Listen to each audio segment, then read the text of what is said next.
un poco de las generalidades del COVID-19, qué medidas de prevención se pueden tomar ante esto para nuestra consulta dental segura y al final vamos a ver unas conclusiones.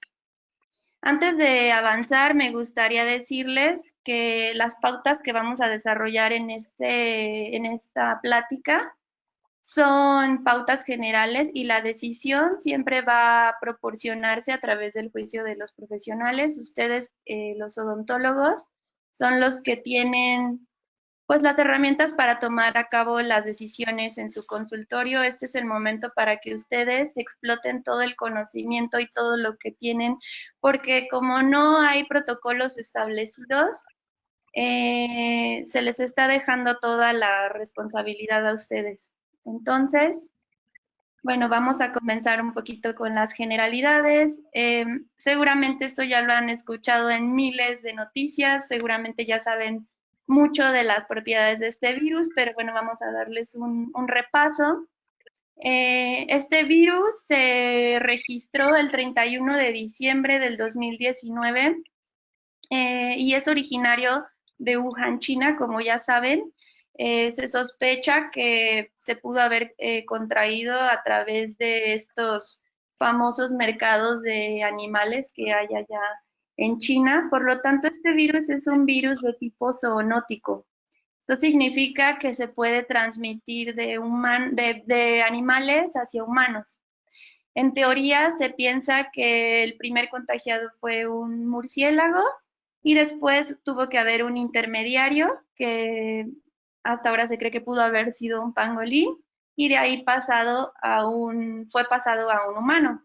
Del murciélago hacia el humano no había contagio, pero gracias a través de este intermediario se pudo dar el contagio hacia los humanos.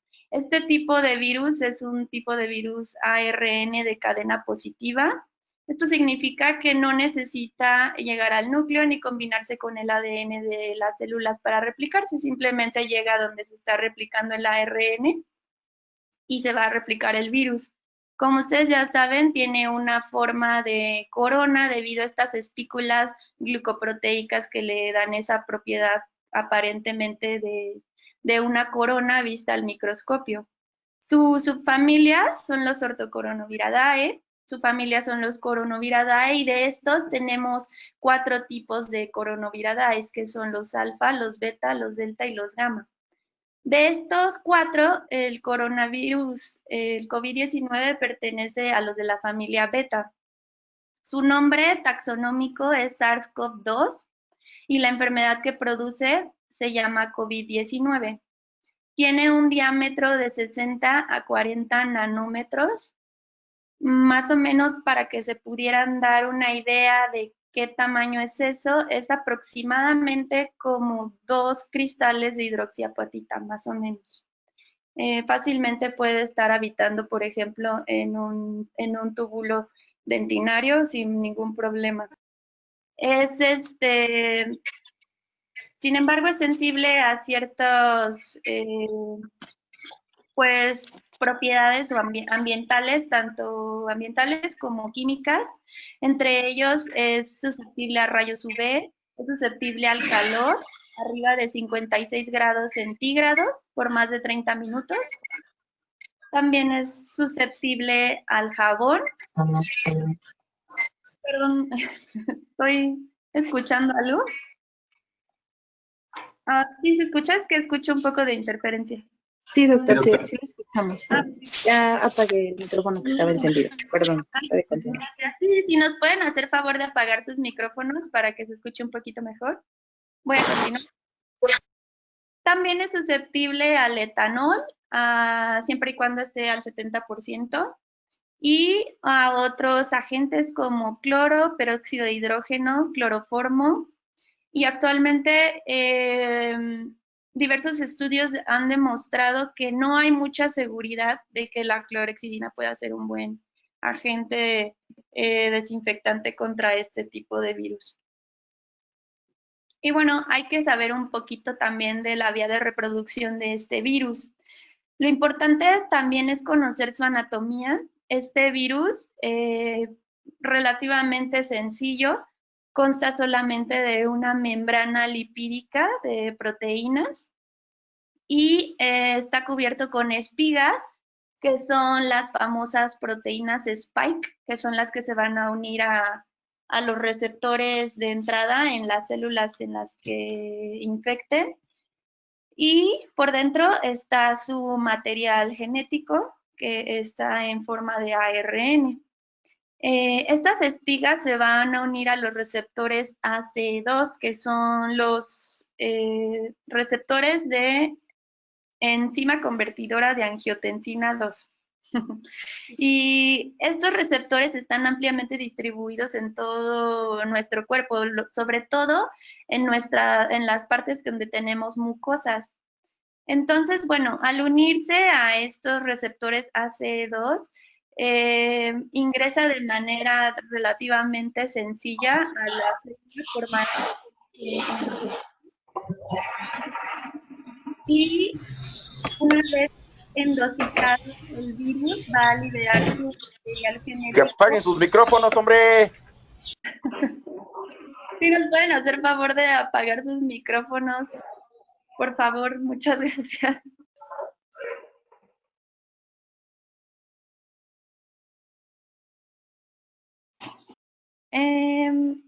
Ahí estamos, muy bien, voy a continuar.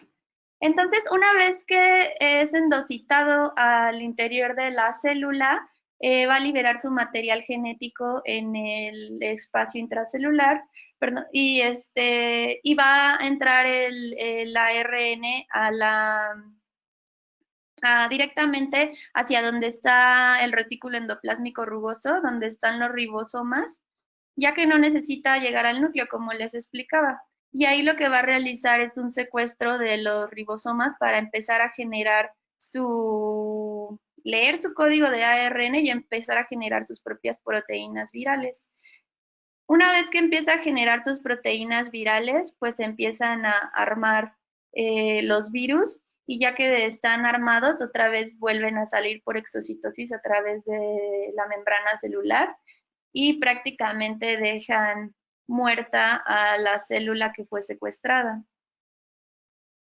Es importante que conozcamos este medio de reproducción porque también es importante para en el futuro cuando empecemos a escuchar que hay tratamientos ante este coronavirus, sepamos a nivel de qué localización pueden estar actuando estos medicamentos y también sepamos también cómo algunos agentes desinfectantes pues se aprovechan, por decir de alguna manera, de la propiedad del virus para combatirlo, que más adelante también lo vamos a ver. Y, ok. Muy bien, ¿cómo se contagia este virus? Bueno, como ya les comenté, se une a los receptores ACE2. De estos receptores los tenemos ampliamente presente en todas las mucosas orales, como vamos a ver más adelante. El contagio es principalmente por aerosoles de personas infectadas. Es por ello que nosotros como odontólogos estamos pues extremadamente susceptibles al contagio de este virus debido a que pues trabajamos con aerosoles en toda nuestra práctica dental. Y bueno, también se contagia por superficies infectadas. Si algún individuo está infectado y tiene contacto con una superficie y después otra persona tiene contacto con esa superficie, también se puede dar el contagio. Y bueno, como ya vimos, pues también se contagia en algunos animales en específico hacia humanos, en teoría hasta ahora, pues de murciélagos con un intermediario del pangolín y después nosotros. No sabemos si haya infección con algún otro tipo de animales. Los síntomas que produce, pues ya saben ustedes, fiebre mayor a 37 grados, tos seca, dolor de cabeza, fatiga general, puede causar dolor muscular, puede causar en ocasiones ocasiones raras, pero también llega a causar diarreas, náuseas y en los casos más críticos puede llegar a causar neumonía. El 80% de las personas que se infecten van a tener infecciones respiratorias leves. un 15% va a desarrollar una enfermedad grave y solamente el 5% va a necesitar cuidados críticos. A pesar de que la incidencia de los cuidados críticos pudiera parecernos baja, que es correspondiente al 5%, es muy importante recalcar que debido al periodo de incubación de este virus, que es de hasta 14 días, no podemos saber si, por ejemplo, una persona que es asintomática esté libre de esta infección. Entonces, esto genera, pues, de alguna forma una problemática con este virus, porque a personas aparentemente en estado saludable también pueden ser portadores del virus. Y esto, pues, lo convierte en nos convierte a todos en un potencial fuente de infección, ¿no? Volvemos a lo que ya habíamos visto en nuestras clases de odontología en la licenciatura, que nos mencionaban que todo paciente es potencialmente infeccioso y esta es la realidad con ese virus. Todos somos potencialmente infecciosos, a pesar de que vamos a ver que hay algunos screens que se pueden hacer para descartar algunos posibles individuos sospechosos. De igual forma, las personas que consideremos que estén saludables también pueden ser potenciales focos de infección, así que debemos tener nuestras medidas de precaución con todos, o sea, ya no hay de otra. Y este artículo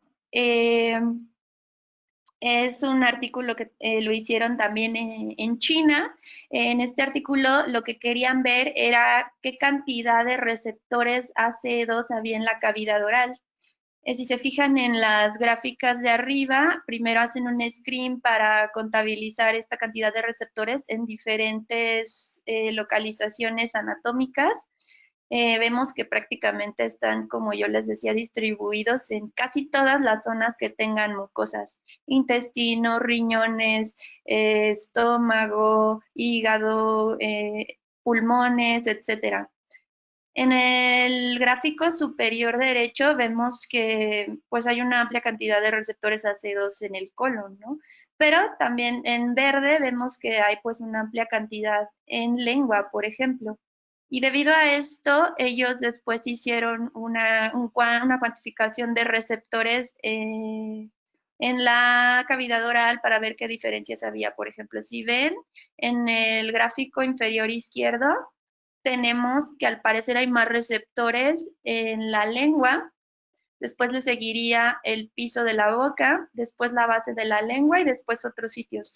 Pero si vemos las gráficas, no tuvieron diferencias significativas entre ellas. ¿Esto qué significa? Pues que pueden estar casi igualmente distribuidos, ya sea en el piso de la boca o en la lengua, ¿no? Al parecer no hay diferencias significativas, lo que significa que están igualmente expresados en toda la cavidad oral. Para ello, después en el gráfico inferior derecho, como en el que está en azul y rojo, como pueden observar, intentaron hacer todavía un screen más específico para ver si la lengua, que fue el que salió más alto de las barras de este lado, tenía alguna diferencia con estas otras superficies, que son la lengua versus todas las otras superficies, y tampoco hubo diferencias significativas. Entonces, bueno, ¿a qué nos estamos enfrentando? Pues a un virus que está ampliamente, tiene afinidad con cualquier tipo de mucosidad en la cavidad oral prácticamente, ¿no? Entonces, pues sí, la cavidad oral es un foco de infección, pues amplio, ¿no? Esto pues para que lo tomemos en cuenta también, para que cuando nosotros trabajemos con aerosoles, pues sepamos también que ahí hay una potencial afinidad a este virus. Y bueno, este mapa seguramente ustedes también ya lo han de haber visto, ustedes lo pueden consultar. Esto se debería de estar consultando no solo todos los días, ¿no? Sino que cada hora. Este es un mapa de la Universidad de Hopkins y ahí podemos ver el panorama mundial de la contaminación de este virus. Actualmente, hasta el día de hoy, lo puse del día de hoy, en México tenemos confirmados 27.634 casos. Y si vemos el mapa, pues prácticamente el virus ya está en todos los continentes. Esa es nuestra realidad, eso es a lo que nos estamos enfrentando, este es nuestro día a día. Está ampliamente distribuido en prácticamente todo el mundo. Los países que tienen pues más problema con esto son Estados Unidos, España, Italia y el Reino Unido. Nosotros no estamos en la lista de los países con principales riesgos. Sin embargo, pues es algo con lo que debemos de lidiar porque como ya es una pandemia como tal, pues nos involucra a todos, ¿no? Entonces, bueno, pues nada más para que vean ahí la situación mundial. Y esta es la situación del día de hoy. Al día de hoy se han registrado 27.634 casos confirmados, que coincide con el mapa de la Universidad de Hopkins, como pueden ver. Hay 7.149 casos confirmados activos, 17.553 son sospechosos y 65.807 son casos negativos. Entonces, bueno, como ustedes ya saben, pues esto sigue a la alza. Ahorita estamos en la fase 3 y en teoría, según lo que dijeron en la Secretaría de Gobernación, es que al parecer el día de mañana va a alcanzar el pico la fase 3. Y bueno, eso en cuanto a la epidemiología. Ahora un poquito vamos a hablar de las vías de transmisión. Son 3 vías principales, las que son vías de riesgo. Una es a través de gotas, otra a través de aerosoles y otra por contacto, como ya les había comentado anteriormente. Las gotas pueden viajar hasta 1 metro de distancia cuando una persona tose, incluso cuando habla fuerte y llega a escupir saliva, también pueden llegar a 1 metro de distancia. Y bueno, si una persona tiene contacto con estas gotas en las cavidades nasales, orales o conjuntivas, pues va a tener riesgo de contagio.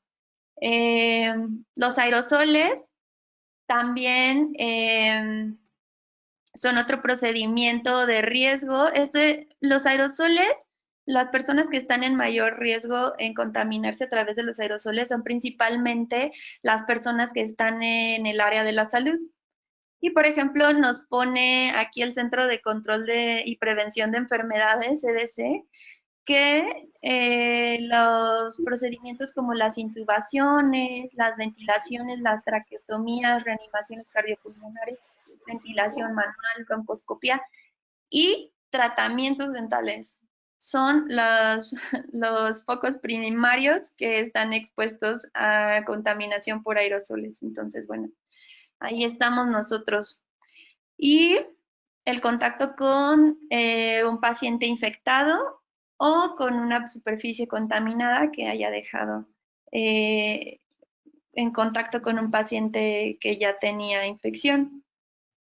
Ahora, esta imagen nos habla un poquito del tiempo que vive el virus en algunas superficies. Ustedes seguramente ya no haber escuchado esto, que en el plástico puede durar hasta 5 días, dependiendo de la superficie, puede durar desde unas horas hasta unos días.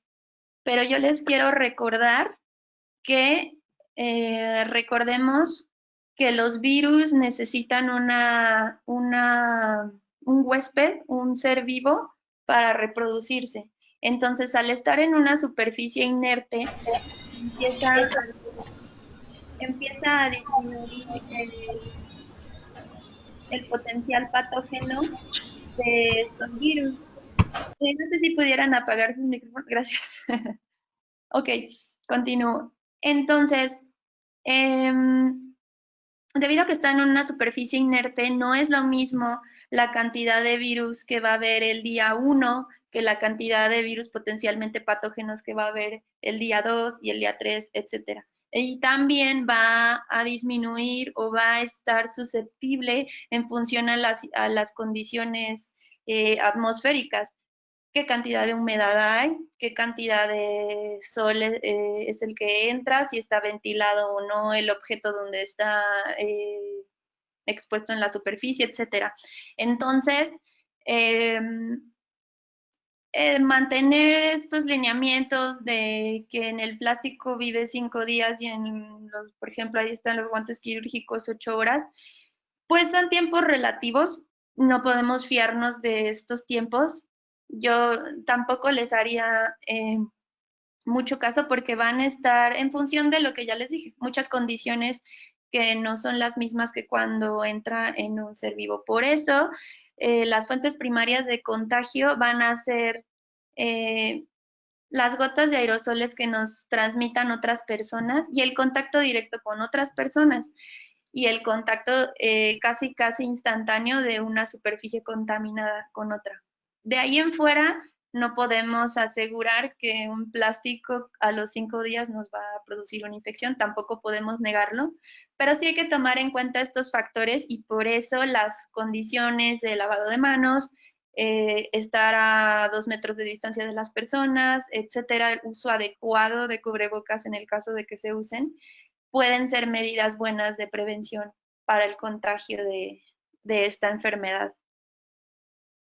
¿Cómo es el contagio en nuestros consultorios? Como ya les comentaba hace ratito, el contagio puede ser a través de contacto directo o contacto indirecto. Y como les comentaba, nuestra profesión dental es la más susceptible a la contaminación por este virus, debido a la alta producción de aerosoles que tenemos en nuestro consultorio. Entonces, bueno, pues también si un paciente o un individuo no tiene las medidas de etiqueta, por ejemplo, al momento de estornudar, pues estas gotas o aerosoles nos van a contagiar de forma directa. También cuando nosotros los atendemos a través de la pieza de mano dentro de la cavidad oral de un paciente contagiado, también podría producir contacto directo hacia el odontólogo. Y el contacto indirecto se va a dar principalmente, pues, este paciente que no tiene, por ejemplo, reglas de etiqueta para estornudar, al caer esto en las superficies, pues se va a convertir en una contaminación de contacto indirecto para nosotros. Entonces, bueno, nuestra profesión, pues, es ampliamente susceptible al contacto por este virus. Bueno, aquí les puse, quería ponerles esta imagen de las fases de una pandemia de acuerdo con la OMS. Eh, Cuando la fase es 0 es cuando el periodo de contagio empieza en el lugar en donde se originó y escuchamos que está ese contagio, pero todavía no sabemos nada de eso en la región en la que nosotros habitamos, ¿no? Que es como cuando nos enteramos que estaba en Wuhan, pero todavía lo veíamos muy lejos para que nos llegara hasta nosotros, ¿no? En la fase 1, la OMS pues ya declara oficialmente el inicio de la pandemia. Se empiezan a registrar casos en otros países debido a la importación de la gente que viaja de lugares contaminados hacia regiones no contaminadas.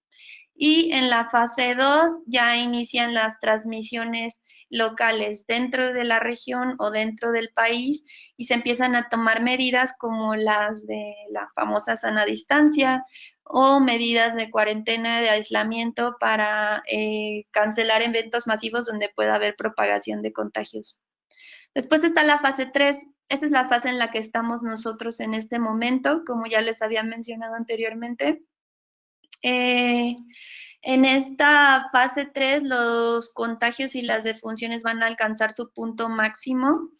Cada país va a tomar sus medidas de prevención y de refuerzo pueden llegar incluso a tomar medidas como cuarentena total.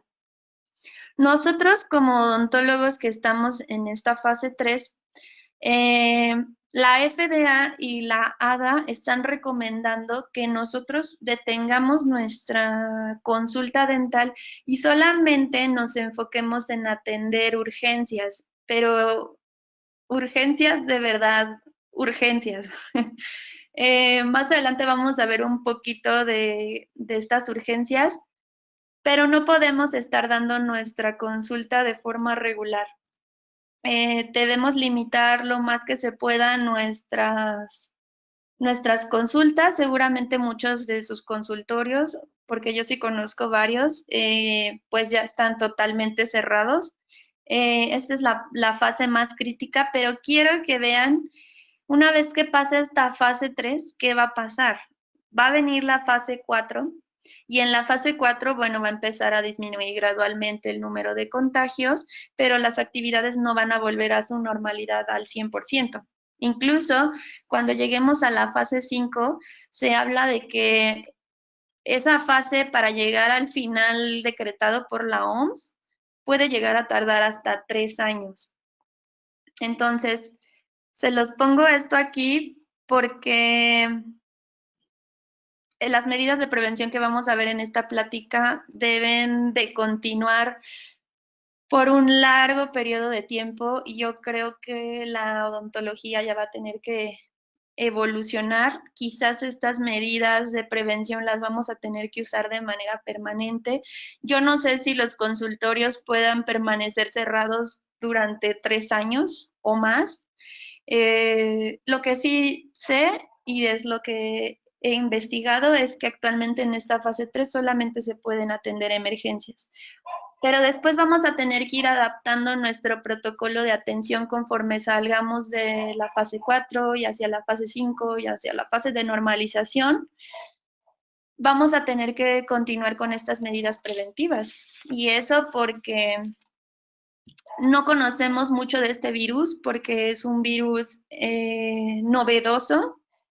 También no conocemos cómo actúa e incluso en algunos lugares se ha visto que tiene resiliencia, lugares donde ya había personas que se habían contagiado, se ha visto que se han vuelto a contagiar. Y lo del periodo de incubación de 14 días nos indica que cualquier persona puede continuar siendo un portador de este virus. Entonces, pues nosotros tenemos que evolucionar y seguramente contener estas medidas durante un largo periodo de tiempo. Y bueno, entonces, urgencias. ¿Qué tipos de urgencias hay? Bueno, en la página de la Asociación Dental Americana, que es la página que tienen aquí abajo, ustedes la pueden consultar cuando quieran. Ahí les vienen algunas indicaciones de qué se puede tomar como una urgencia dental. Entre ellos mencionan que puede ser un dolor dental severo, por ejemplo, una inflamación pulpar, puede ser una pericoronitis, un absceso, una fractura, un trauma, una abulsión, etcétera, o a lo mejor una restauración que se cayó y nada más la vamos a cementar ahí en lo que pasa este periodo de emergencia. Sin embargo, también la ADA señala que cualquiera de estas, digamos, diagnósticos de urgencia, al final siempre van a estar a criterio del odontólogo, porque pues, ¿qué es urgencia en odontología? La verdad es que ese es un tema bastante relativo, ¿no? Urgencia podría ser todo y nada a la vez, entonces ustedes son los que van a ser pues los profesionales que van a tomar en cuenta esa decisión. Y algo que sí recalca también la ADA es que hay que evitar en la manera de lo posible el uso de instrumentos rotatorios.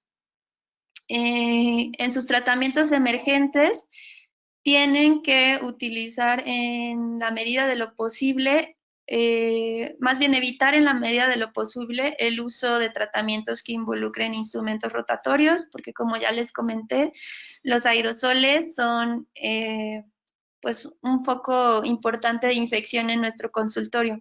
Sin embargo, eh, hay medidas que se pueden tomar cuando no hay otra alternativa más que hacer uso de los instrumentos rotatorios, que vamos a ver también más adelante, que también están señalados por la ADA. que sí se pueden llevar a cabo, pero que por favor los restrinjan en la mayor cantidad posible. Y bueno, respecto a esto, pues ahora sí vamos a ver un poquito como el tema como tal, la parte sustanciosa de la plática, y vamos a ver las medidas de prevención para la práctica dental frente a pues a esta pandemia, ¿no? Como les comentaba al principio, no se ha establecido un protocolo oficial para la consulta dental segura ante el COVID-19. Sin embargo, la FDA y la OMS, en conjunto con otros países, como ya les había comentado, han generado algunas recomendaciones que nos podrían ayudar a disminuir riesgos. Es importante recalcar que no existe ninguna guía práctica, no existe ningún protocolo, no existe ninguna recomendación ni ningún artículo que pueda asegurarnos que vamos a estar protegidos al 100% del contagio de este virus en nuestra consulta dental, pero sí podemos tomar algunas acciones que nos pueden ayudar a disminuir riesgos. Entre esas, principalmente, como ya les había comentado, restringir algunos tratamientos dentales, sobre todo aquellos donde vamos a usar aerosoles o vamos a tener que ver al paciente más de una vez, al menos esto durante la fase 3. Quizás saliendo de la fase 3 podamos empezar a ser un poquito más permisivos con los tratamientos que vamos a dar, pero por ahora no. Por ahora vamos a restringir algunos tratamientos. También, una vez que metamos estas urgencias a nuestro consultorio, vamos a tener que hacer cambios desde la infraestructura de nuestro consultorio, cómo está eh, hecho, cómo está el espacio físico de nuestro consultorio.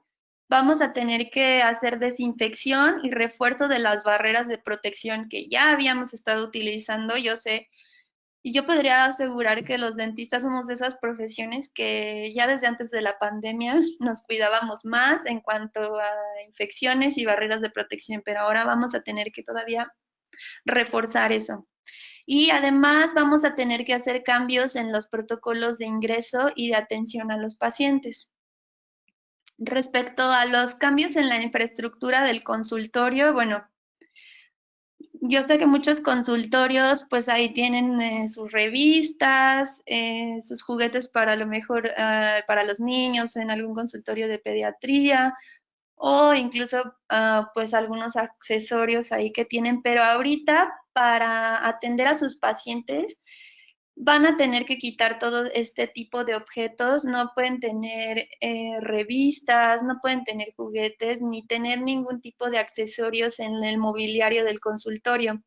¿Por qué? Porque esto, bueno, pues las revistas y los juguetes, pues también va a generar que el paciente en su visita, pues de alguna forma tenga la tentación de tomar estos objetos. Y además la desinfección de estos objetos se vuelve bastante complicada. Entonces ahorita no es necesario tener nada de eso. Hay que dejar el mobiliario lo más libre posible, mesas libres sin papeles, mesas libres de todo. Incluso, bueno, si a lo mejor van a tener ahí un teléfono, pues se tiene que estar desinfectando constantemente. Si es posible y es altamente recomendado, hay que emplayar los sillones o las sillas en la sala de espera y mantenerlas con una distancia de al menos 1,5 metros a 2 metros de distancia. Pero bueno, como vamos a ver también más adelante, en la medida de lo posible hay que intentar que los pacientes estén la menor cantidad de tiempo posible en la sala de espera. Obviamente este emplayado se va a tener que cambiar con cada consulta. Otra buena recomendación es estar ventilando el consultorio y permitir el paso de la luz, si se puede, todo el tiempo, y hay que hacerlo 4 horas antes y después de la atención. O sea, cuando ustedes lleguen a dar su consulta, van a llegar 4 horas antes y van a permitir que se ventile todo el consultorio. Después de terminada su consulta de ese día, van a permitir otra vez que se ventile durante al menos unas 4 horas. Yo sé que esto es un poco complicado. Al menos durante la fase 3 van a tener que administrar sus tiempos de atención. A lo mejor no van a atender más de 3 pacientes en un día y es importante que también lo hagan durante las horas de sol, que es la hora en la que la ventilación funciona muchísimo mejor. Otro punto importante en los cambios de la infraestructura de sus consultorios es que hay que dividir las unidades dentales. Yo sé que hay muchos consultorios, porque yo así tenía mi consultorio, tenía la unidad dental al lado del escritorio donde daba pues ya mis recetas y todo, y ahora pues eso ya no va a ser posible, entonces si se puede hay que aislarla al menos, por ejemplo, les puse aquí esta fotografía de este consultorio que me parece que a través de algo medianamente económico, como en este caso tabla roca con, no sé, con lámina de PVC o algo así, aíslan la unidad dental y esto pues también es importante para que los aerosoles no caigan en otras superficies y tengamos también un poco de mayor control a la hora de desinfectar el área operatoria. Entonces, muy importante que tomemos en cuenta que esta es un área operatoria y como tal debe de estar aislada en la medida de lo posible. Y otras medidas en los cambios de infraestructura del consultorio, es altamente recomendado que tengan dispensadores de gel automáticos. Dispensadores en la entrada, dispensadores antes de entrar al área operatoria. Digo, entre más dispensadores van a tener, mejor. También es importante tener sanitizante de calzado para cuando ingrese el paciente al consultorio. Poner botes de pedalera para evitar en la medida de lo posible el contacto con las manos al abrir y utilizar los botes de basura. Y también van a tener que poner señalamientos para sus pacientes. Yo les puse el ejemplo de este caso de la medida de cubre tu boca al estornudar, lava tus manos, etcétera. Pero a lo mejor ustedes van a tener que adaptar unos con los protocolos de iniciación que van a tener sus pacientes desde que lleguen al consultorio, que vamos a ver ahorita en un momento. Pero bueno, estos son algunos de los cambios que deben hacer en su infraestructura. Y bueno, esto en cuanto a la infraestructura. Hay otro punto muy importante que es la parte de la desinfección. Ustedes van a tener que estar desinfectando el consultorio constantemente cada vez que ingrese un nuevo paciente y al término de todas las consultas van a tener que estar haciendo procedimientos de desinfección de todo el consultorio. Bueno, aquí la Secretaría de Salud, en su sección de agentes desinfectantes, nos señala que un agente desinfectante eficaz es aquel que reduce el número de microorganismos y que además no perjudica la salud. Es importante también, antes de desinfectar, tener buenos procedimientos de lavado, de limpieza completa de la superficie que se va a desinfectar. Y los desinfectantes deben seleccionarse de acuerdo al tipo de microorganismo que se desea eliminar y también dependiendo de la marca, el tipo de superficie en el que va a entrar a contacto con ese producto. Entonces, aunque tengamos desinfectantes que puedan ser no sé, por ejemplo, de amplio espectro, pues no todos son, por ejemplo, útiles para eliminar el coronavirus, ¿no? O a lo mejor algunos no son útiles para usarse en aluminio, o etcétera. Entonces, bueno, eso es algo que no sé si esté de más que se los diga, pero siempre hay que seguir las recomendaciones de los fabricantes y también hay que tener mucho cuidado para no mezclar desinfectantes. O sea, hay que hacer uso adecuado de los desinfectantes y si hacemos uso adecuado de los desinfectantes, pues van a cumplir su propósito. Antes de pasar a los desinfectantes que les voy a mostrar, quería ponerles esta diapositiva del jabón, porque bueno, por todos lados escuchamos que te laves las manos, que el jabón es un potente químico para combatir el coronavirus y realmente lo es. Su base de su vía de funcionamiento química es tan simple y tan económica a la vez que pareciera difícil creerlo, pero es muy importante. les quise poner esta diapositiva para que entendamos un poquito cómo funciona el jabón. El jabón, pues al tener propiedades grasosas y al combinarse con el agua, empieza a generar moléculas anfipáticas. Esto significa que... Perdón, ¿soy la única que no escucha? ¿Me ayudan? ¿Me escucha? Por favor. Hola, buenos días, doctores. Por favor, les pido que mantengan sus micrófonos apagados. Nosotros sí le alcanzamos a escuchar, doctora. Si podría revisar su conexión a internet, se lo agradecería muchísimo. ¿A mí todos sí me escuchan? ¿Sí? Sí, doctora, sí la escuchamos. Ok, muy bien. ¿Continúo? Exactamente. Ok, muy bien. Entonces, recordemos que, bueno, A ver si se oye como muy entrecortado. a ver, ahí me escucha. Justo ¿Cómo se detiene la imagen, no sé si eso... Doctora Mara, podemos continuar. Sí se escucha perfectamente. A los doctores nada más les pedimos que revisen su conexión a internet porque se está viendo perfectamente y se escucha todo muy bien. Ok, bueno, Gracias, continúo. doctora Mara. Gracias. Entonces, como les comentaba, gracias a las propiedades grasosas y en combinación con el agua, el jabón va a formar moléculas anfipáticas. Esto significa que van a tener un lado hidrofílico y un lado hidrofóbico. Seguramente esto también ustedes ya lo saben, pero quiero que lo recordemos. Esto va a significar que un lado de estas moléculas va a tener afinidad al agua y el otro lado va a tener afinidad a las grasas. Y bueno, recordando la anatomía del coronavirus, recordemos que tiene una capa de lípidos y de proteínas, que es la cápside que cubre a todo su material genético.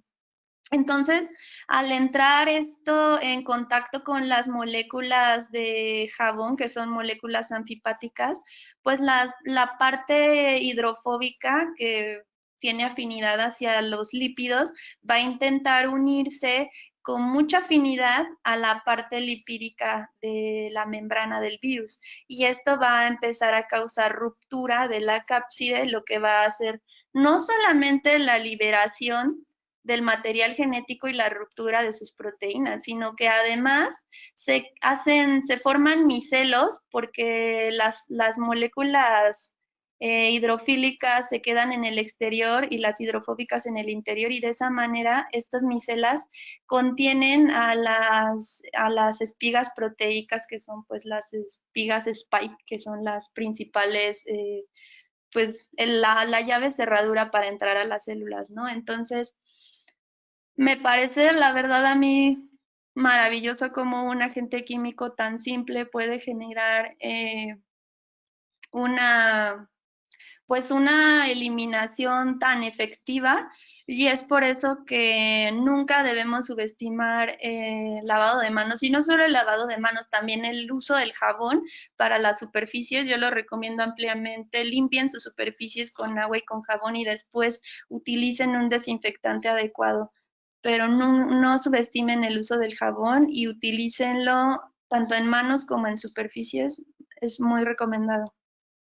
Entonces, bueno, pasando la parte del jabón, les puse esta tabla donde vienen los desinfectantes que están aprobados por la EPA, que es la Agencia de Protección Ambiental, y que además ella los avalúa como efectivos para el COVID-19. De hecho, si ustedes entran en la página de la OMS y de la CDC y de la FDA, les va a mandar este link que tienen aquí abajo para que ustedes puedan consultar cuáles son los desinfectantes que están actualmente aprobados para la desinfección de precisamente del COVID-19.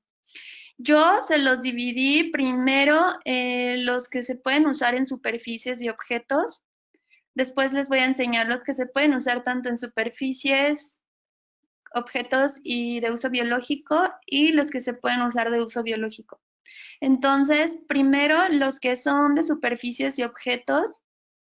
Bueno, tenemos glutaraldehído. Ustedes ya están también muy familiarizados con este desinfectante. Se le considera un desinfectante frío y se utiliza principalmente para objetos que son sensibles al calor. Normalmente usamos nosotros el glutaraldehído para aquellos objetos que no podemos meter, por ejemplo, a la cocina, o por ejemplo aquellos objetos que se pueden corroer porque a lo mejor no son de acero inoxidable o no son de acero tipo quirúrgico, y no se les puede desinfectar, por ejemplo, con cloro u otras cosas. Entonces, el glutaraldehído es una buena opción. Hay muchas marcas, ustedes ya deben de estar familiarizados con su marca favorita. También les quise poner algunas desventajas de estos desinfectantes de los que vamos a hablar.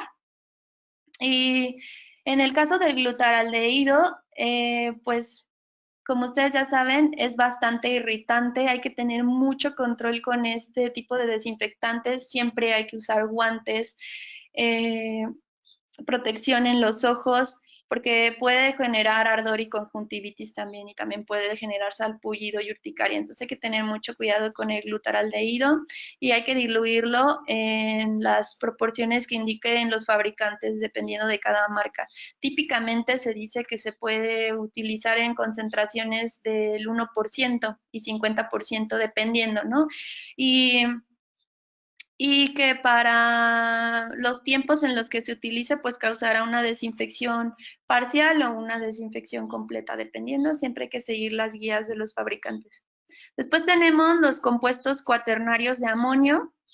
No sé qué tan familiarizados estén con este y con el formaldehído, que es el que sigue, porque bueno, yo sinceramente estos casi no los usaba en mi consultorio, pero bueno, también son opciones y están dentro de la lista de los que se pueden utilizar para COVID-19. De los compuestos cuaternarios de amonio, la marca más conocida es una que se llama Madacide, no sé si la hayan visto por ahí, pero estos compuestos cuaternarios de amonio, a pesar de que se utilizan tanto en hospitales como en clínicas, no se utilizan en las zonas críticas, por ejemplo, en las zonas operatorias, etcétera, porque tienen ciertas deficiencias, no alcanzan a combatir algunas esporas.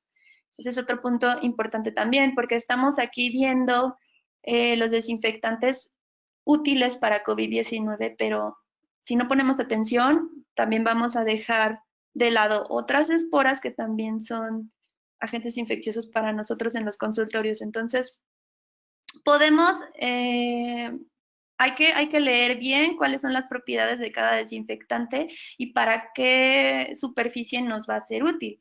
En el caso del glutaraldehído, como yo les decía, este les puede ser útil para material que es sensible al calor. En los compuestos cuaternarios de amonio lo pueden utilizar en el área, por ejemplo, de la sala de espera, en el área sanitaria, en el área de la recepción, etcétera, pero no creo que sea muy útil para el área operatoria. Además, bueno, una de las desventajas que tiene este compuesto cuaternario de amonio es que puede llegar a ser costoso. Sin embargo, este de la marca Madacide a mí me parece que viene en conjunto con otros desinfectantes, entonces ahí sí se puede potenciar eh, su, su uso. Sin embargo, siempre lean las características de cada fabricante y ustedes no anden mezclando unos desinfectantes con otros a menos que no hayan leído previamente un protocolo donde les diga que se puede hacer, porque se pueden generar vapores altamente peligrosos. Después tenemos el formaldehído. También este es un potente desinfectante. Se usa en soluciones alrededor del 40% y como miren, aquí como les comentaba, hay que tener mucho cuidado de no combinarlo, porque al combinarlo, por ejemplo, si lo combinamos con metanol, se puede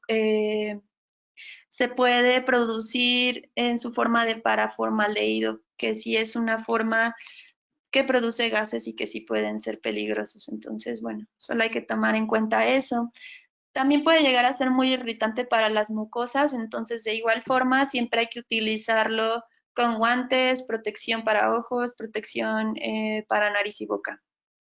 Y después tenemos el ácido paracético. Este es un biocida de amplio espectro que combina ácido acético con peróxido de hidrógeno. Básicamente es ácido acético con agua y oxígeno.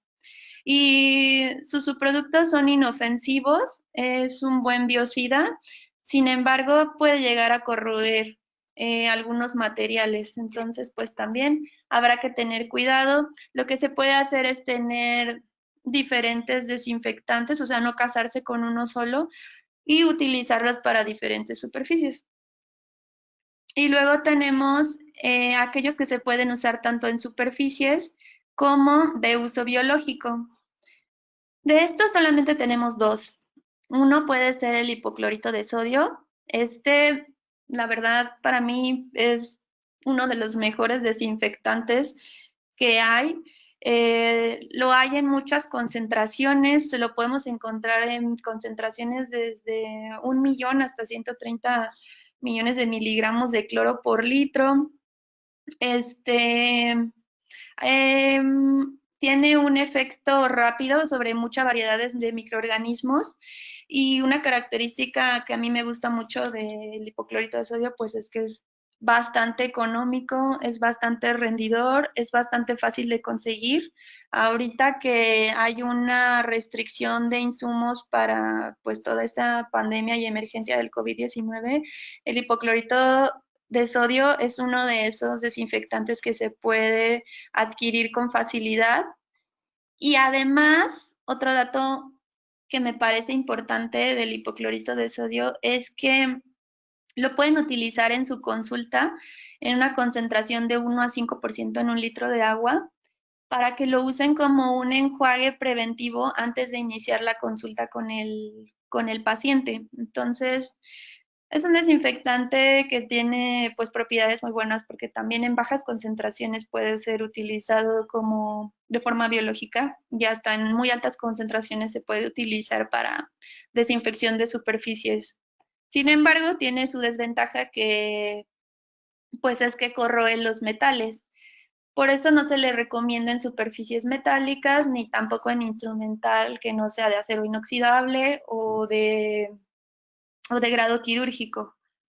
Pero bueno, fuera de eso, puede ser ampliamente utilizado. Y después tenemos el etanol que se usa en una concentración del 70%. Me voy a ir un poquito más rápido para que vayamos a lo más sustancioso. Y por último, el agua oxigenada, la cual también pueden utilizarla como enjuague preventivo antes de iniciar la consulta dental. Entonces, bueno, después tenemos que utilizar lo que son las barreras de protección. Se recomienda que el odontólogo utilice todo el equipo de protección personal posible, desde cubrebotas para los pies, bata ajustada para cubrir todo el cuerpo. Si es posible, utilizar los trajes tipo T-Bec, no sé si los han visto, son estos trajes como blancos que cubren desde la cabeza hasta los pies. Utilizar protección de nariz y boca, mascarillas, obviamente guantes, lentes protectores, gorro y careta. Entonces, respecto a las mascarillas que se pueden utilizar, si ustedes quieren, pueden consultar esta liga en la ADA, donde les va a venir qué mascarillas quirúrgicas están recomendadas para que los utilicen los odontólogos. Como ustedes ya saben, pues la principal que se debe de utilizar es la N95, debido a que tiene un buen sellado en la parte facial y tiene una cantidad de filtrado importante.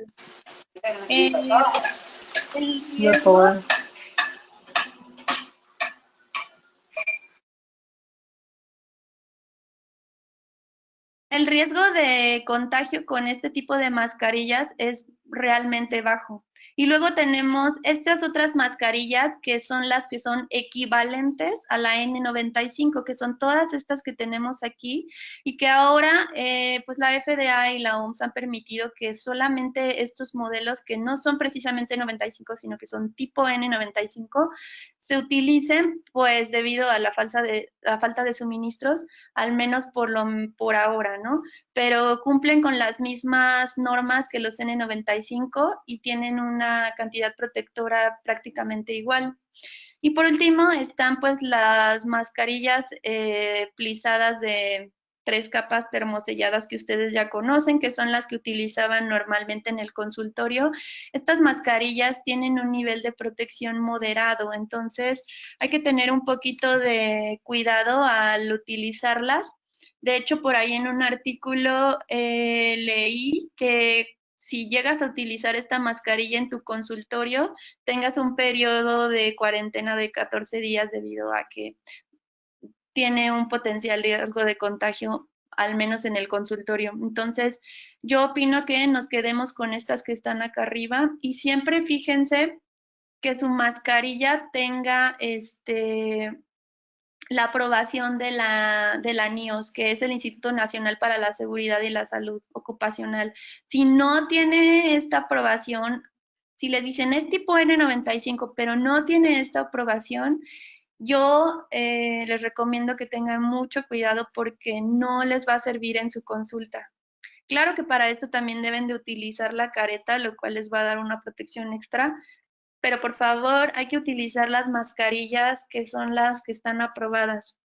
Una buena mascarilla, además de que tiene sus aprobaciones, pues tiene buena eficiencia al filtrado, al momento de hacer las respiraciones. Además, debe de ajustar muy bien a la parte facial del rostro. Fíjense que también estas N95 las vienen de tamaño. Entonces, tenemos que tener mucha precaución al momento de elegirlas porque si nos quedan más grandes o más pequeñas, tampoco nos van a ser útiles. Y por último, pues algo que también lo va a hacer efectivo es la cantidad de tiempo que lo estén utilizando y si lo están utilizando de manera apropiada. No deben estar tocando la mascarilla nunca.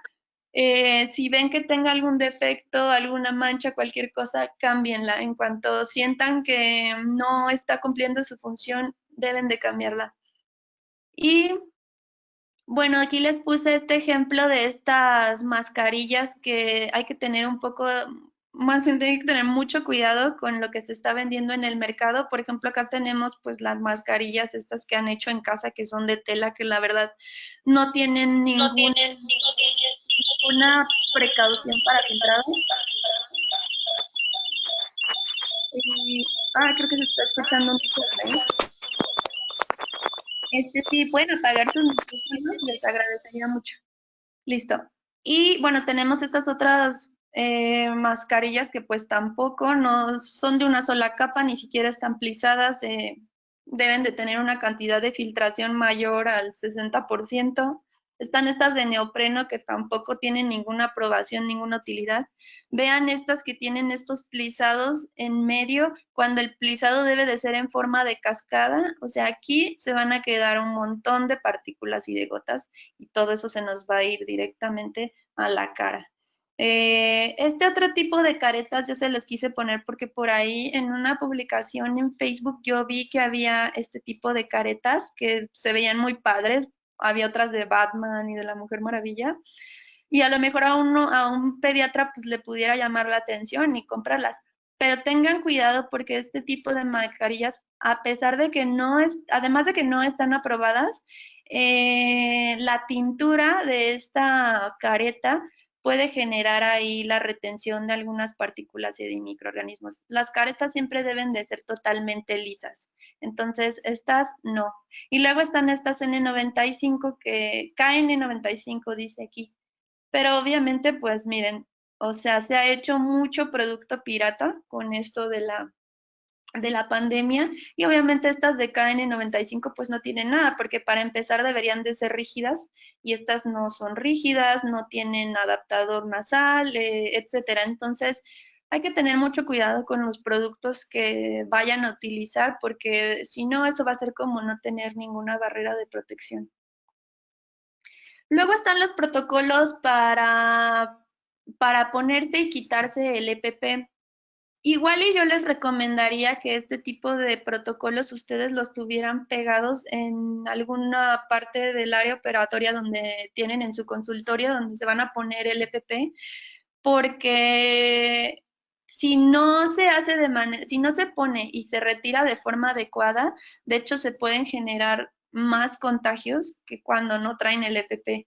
Entonces tengan muchísimo cuidado. Aquí, por ejemplo, el CDC recomienda que primero se ponga la bata, después la mascarilla, después los gogles y la careta y al último los guantes, y hay que sellar muy bien la parte de la bata con los guantes. Antes de realizar la puesta del EPP hay que hacer un buen procedimiento de lavado de manos.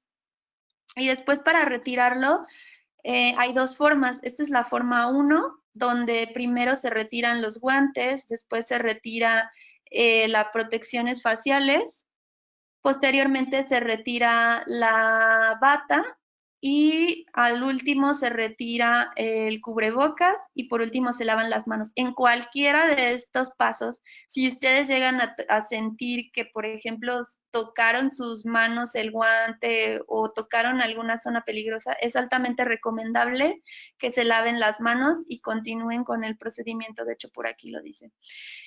Y la forma 2 es que a mí la verdad esta forma me parece mucho más adecuada, es que se retiren la bata y los guantes al mismo tiempo. Se va retirando la bata y al mismo momento se van estirando los guantes hasta que se retiran ambos al mismo tiempo. Y una vez que ya tienes las manos libres, te quitas protecciones faciales, después te quitas cubrebocas y al final lavado de manos. Y lo mismo, en cualquiera de estos pasos, si ustedes sienten que tocaron alguna superficie, etcétera, lavado de manos y continuar. Y bueno, otras de las medidas de protección que tenemos que tener, doctores, pues es, obviamente no podemos estar usando nada de joyería, ni aretes, ni pulseras, ni relojes, nada de eso, no podemos llegar con nada de eso al consultorio. Obviamente no uñas pintadas, no uñas largas, todo esto son reservorios, no maquillaje, y recomendado no utilizar barba para los hombres. Todo esto se pueden convertir en reservorios pues, de aerosoles, de gotas y de microorganismos, entonces hay que tener muchísimo cuidado con eso.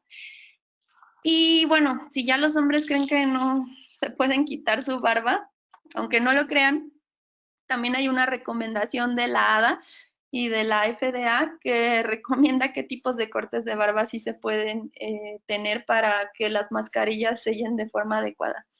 Al final, en todos los links que les voy a pasar, van a poder consultar toda esta información.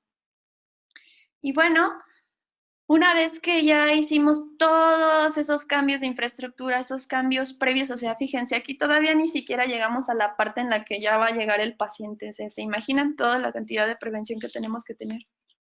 Entonces, ahora sí, cuando llega el paciente, ¿cómo va a llegar el paciente conmigo? ¿Qué va a pasar desde antes de que entre al consultorio? Vamos a ver qué vamos a hacer previo a la cita, qué va a pasar cuando llegue al consultorio, qué va a pasar en la sala de espera, en el operatorio, al final del operatorio y unas recomendaciones. Entonces, previo a la cita, miren, aquí yo les puse este escrito que se los recomiendo altamente. También lo pueden consultar en todo lo que les voy a mandar al final.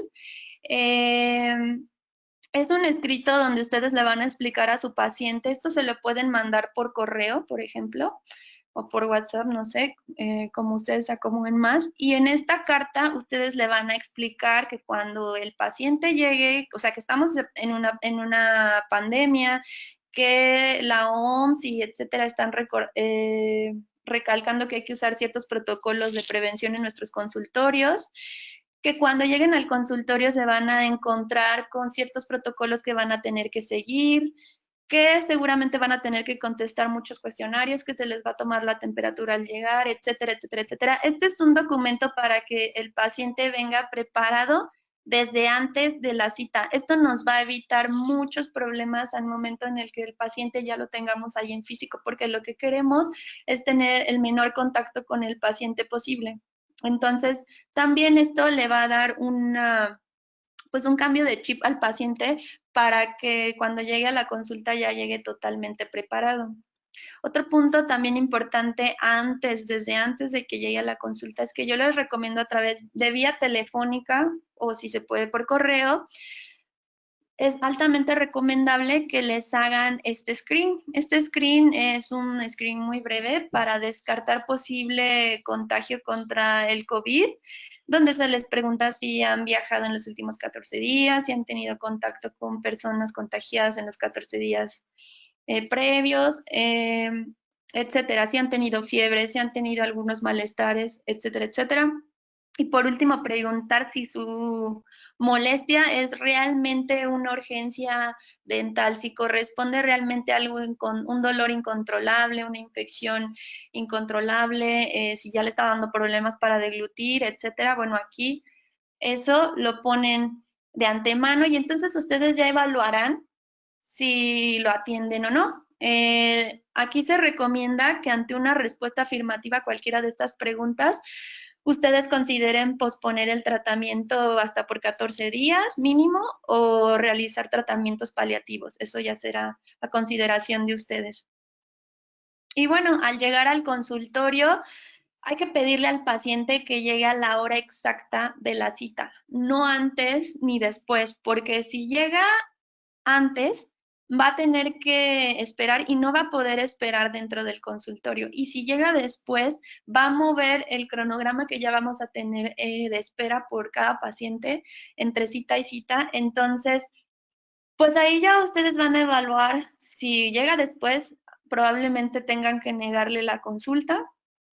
Y si llega antes, le pueden pedir, bueno, yo les sugeriría que antes de que lleguen a su consultorio le indiquen al paciente que les avise por vía telefónica cuando ya esté fuera del consultorio.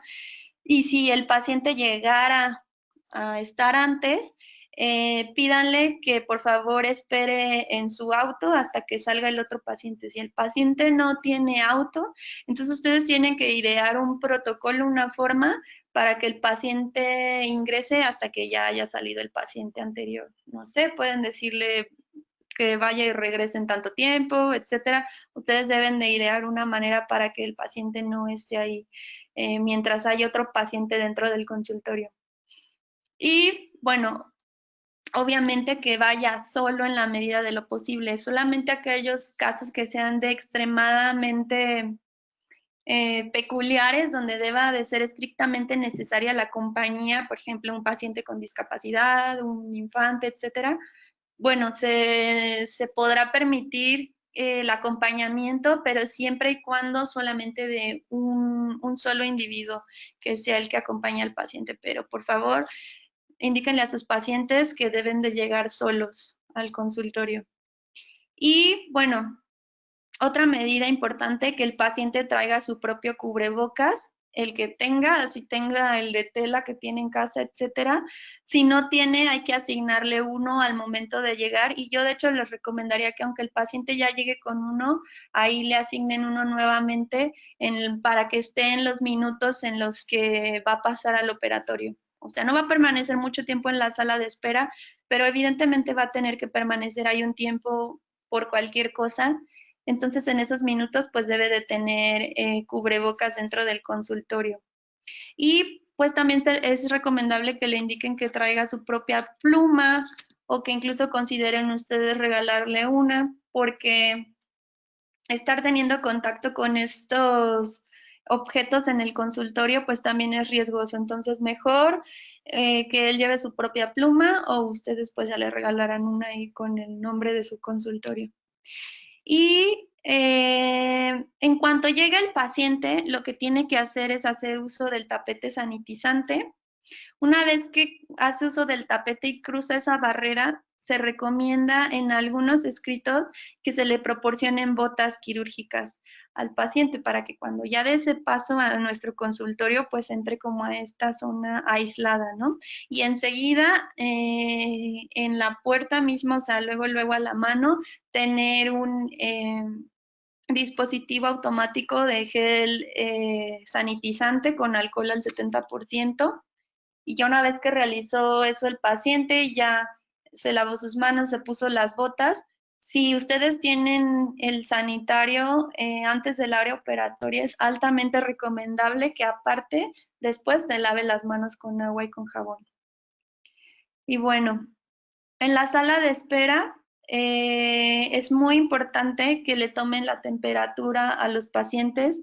Hay que hacer la lectura de la temperatura con termómetros infrarrojos digitales para mantener el distanciamiento y evitar en la manera de lo posible el contacto. Si su paciente tiene más de 37 grados de temperatura, consideren posponer la consulta nuevamente 14 días y volver a hacer todo el screen desde el paso de la vía telefónica y el correo. Designen un lugar donde van a poner las cosas del paciente. Cuando el paciente pase al área operatoria, no puede llevar bolsa, no puede llevar su abrigo, no puede llevar nada.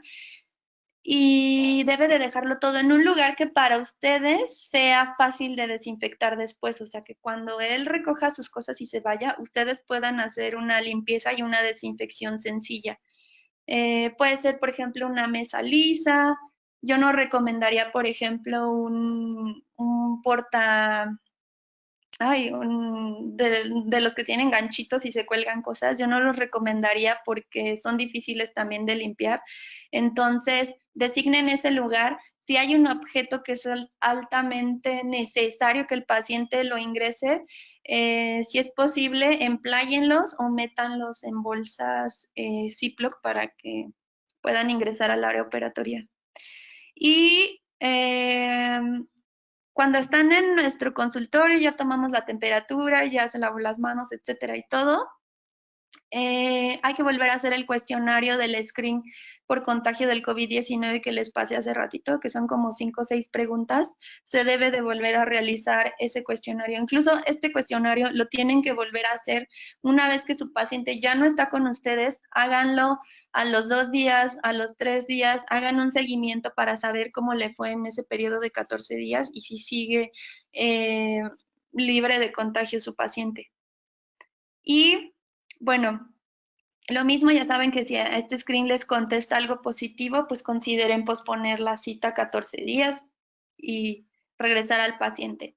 Y antes de pasarlo a la hora operatoria, pídanle que se laven nuevamente las manos. Este es un test que es relativamente sencillo, que pueden ustedes utilizar también incluso antes de pasar al área operatoria en el área de la sala de espera, donde le van a preguntar, o ustedes más o menos se van a poder dar una idea de a qué tipo de urgencias se están enfrentando. Esto, uno, para ver si realmente es una emergencia, nuevamente, a pesar de que ya tuvieron la llamada telefónica, etcétera, nuevamente. Y 2, para que ustedes ya tengan listo una idea de qué tratamiento van a llevar a cabo y tengan ya todo listo en el área operatoria, porque cuando estén trabajando no debe de haber nada más que lo que van a utilizar mientras están trabajando, y también para que acorten el tiempo de la cita lo más que se pueda. Y obviamente, pues, nunca está de más, y eso se lo recomiendo ampliamente, un consentimiento informado. Van a tener que realizar su consentimiento informado específico para esta emergencia de pandemia del COVID-19. Esto evidentemente les va a ahorrar muchísimos problemas y cualquier cosa que pudiera pasar en la consulta, que esperemos que no llegue a pasar y nunca pase, pero siempre tengan esto en cuenta y imprímanse sus consentimientos informados para esta emergencia en la que estamos pasando. En este consentimiento, yo, por ejemplo, pues incluí que el paciente sepa que estamos en una emergencia, que sepa que el área dental se crean aerosoles ahí y que puede estar ahí el virus y se puede propagar la enfermedad, y que también entienda que la frecuencia de las visitas van a disminuir y que, etcétera, todo lo que ya comentamos, ahí se lo comentan como en palabras sencillas al paciente. También si quieren tómenle un screenshot y ustedes hacen el suyo. Pero bueno, este es un paso también muy, muy importante. Y ahora sí, después de todo eso, y ahora que ya va a ingresar al área operatoria, ustedes deben de hacer bueno, yo como les comenté, el paciente antes de entrar al área operatoria se lava sus manos con agua y con jabón y ya pasa al área operatoria. Ustedes antes de iniciar deben de lavarse sus manos con agua y con jabón 60 segundos y la ADA recomienda que después de esto se laven con alcohol al 70% durante 20 a 40 segundos. Les puse aquí este link de este video que no se los voy a mostrar para no hacérselos muy largo, pero cuando quieran ustedes lo pueden consultar y ahí viene específicamente los pasos para el lavado de manos recomendado por la ADA específicamente para este momento del coronavirus. Entonces, bueno, se hacen su lavado de manos y entonces sí ya pueden proceder a ponerse el EPP. Una vez que ya se pusieron el EPP, ya pueden pasar al paciente. Nunca vayan a salir con el EPP a recibir al paciente, por favor, eso no lo hagan. Si no tienen un asistente, entonces díganle al paciente que lo espere 2 minutos en lo que se ponen el EPP y entonces sí ya puede ingresar el paciente. Si tienen un asistente, pues hagan uso del asistente y díganle que lo pase cuando ya tengan ustedes el EPP puesto. Como ya les había comentado, le pueden proporcionar un enjuague bucal con peróxido de hidrógeno al 1% durante 1 minuto antes de iniciar con el tratamiento para hacer pues una asepsia, ¿no?, de la cavidad oral. Y durante el tratamiento dental, como ya les dije, ya todos los instrumentos dentales necesarios ya deben de estar puestos de antemano para pues limitar la contaminación y agilizar el procedimiento. Hay que emplayar todas las piezas de mano. Si se puede, hay que comprar estos que son como paquetitos desechables empaques desechables para las piezas que son un poquito mejores que los emplayados y obviamente pues también emplayar toda la unidad.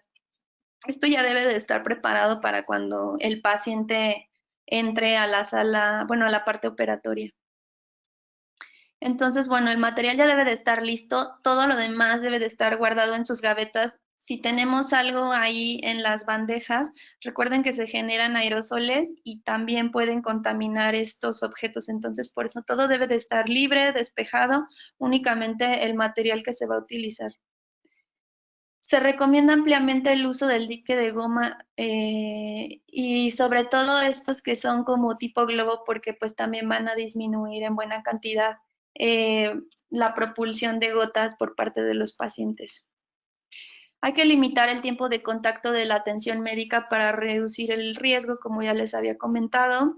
Algunos autores en algunos artículos recomiendan que el tiempo óptimo deben de ser 15 minutos, o sea, el 15 minutos en la parte que ya están en la zona operatoria y hay que hacer los tratamientos rápidos, efectivos, dirigidos solamente a esa emergencia. Por eso todos los screens previos les van a servir mucho para que ustedes puedan discernir rápidamente qué es lo que voy a hacer, qué material voy a utilizar, voy directamente a eso, despacho a mi paciente y se va, porque solamente estamos ahorita atendiendo emergencias. Conforme pase el tiempo vamos a poder ir ampliando este tiempo de trabajo, pero por ahora no.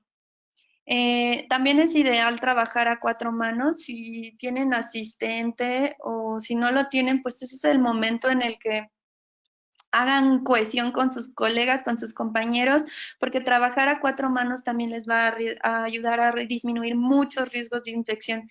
Evidentemente, su pareja o su compañero que les esté apoyando tiene que tener las mismas protecciones de EPP que ustedes tienen. Y algunos autores recomiendan también el uso de la aspiración quirúrgica. Esto puede ser también efectivo porque, por ejemplo, yo les puse este dispositivo de Remacdent que es un buen aspirador quirúrgico, tiene una alta potencia de aspiración y esto también pues va a disminuir pues la salivación ahí mientras estamos trabajando. A veces pasa y pasa muy seguido que con el eyector de la unidad no es suficiente y a veces se llega a obstruir o lo que sea. Otra cosa es que también tienen que estar vigilando regularmente sus sistemas de presión y de mangueras para que precisamente no tengan ese tipo de problemas mientras estén en el área operatoria. Hay que darle mucho mantenimiento a los consultorios y a las piezas. Y bueno, una vez que terminaron el tratamiento operatorio, recuerden, antes de quitarse el EPP van a quitar todo el instrumental y dejarlo ahí en sus bandejas desinfectantes. Y se recomienda que no se retire el EPP hasta que no hayan descontaminado el área operatoria. Después, con mucho, mucho cuidado y con sus instrucciones, como ya vimos, retirar el EPP. Hay que lavar las manos con agua y con jabón y después con alcohol al 70% una vez que nos quitamos el EPP. Después ya que se fue el paciente, hay que dejar correr las piezas de mano con un cambio de aire de 5 minutos. Eso es altamente recomendable. Y obviamente tener más de una pieza de mano para estarlas esterilizando entre paciente y paciente. Hay que ventilar todo el consultorio, abrir ventanas, puertas si es posible y hay que dejar pasar 15 a 20 minutos de ventilación entre cada paciente. Y bueno, recordarles, no atiendan pacientes que no tengan previa cita y durante la fase 3 no atiendan situaciones que no sean emergencias. Agenden máximo 3 pacientes al día, usen las horas con más sol para hacer eficiente su ventilación y ensayen estos protocolos con anterioridad entre ustedes y su personal de trabajo. Otras recomendaciones extra es que nunca abandonen el área operatoria mientras están trabajando con el paciente y con todas las barreras de protección puestas. Si llegaran a tener que abandonarla por una emergencia, que realmente sea una emergencia, van a tener que hacer todo el protocolo de desinfección y de repuesta del EPP y reiniciar todo otra vez. Entonces, por eso es importante que no abandonen el área operatoria.